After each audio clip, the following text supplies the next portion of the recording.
add products. Go to the products page, click on add new product. Enter a product title, a description. Select your image for the product.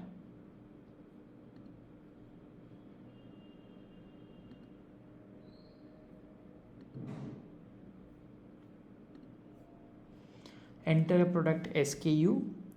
SKUs should be unique, so it is always suggested to have a numeric value and increasing value. The currency needs to be in the form of code. So if you are selling in Indian rupees, it will be INR. If you are selling in USD, I mean dollars, it will be USD. Define your product stock or quantity, the selling price. Now if you are running a promotional offer on your product, you can define a sale price. If not, you can leave it blank. Define a brand of your product. Select your product category. We have a separate video on how to create product categories.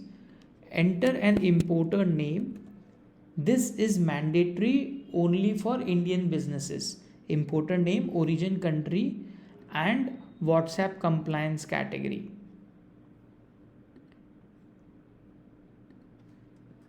The country will again be in country code format, that is IN. If you are not importing it, simply enter the origin country as IN. If you have selected your catalog type as e-commerce, external product link is mandatory by Meta. And if you have selected catalog type as normal store or service, external product link won't be required. So depending upon your catalog type, while you are creating the catalog, this might be mandatory. So always enter the link if you have one and then click on save.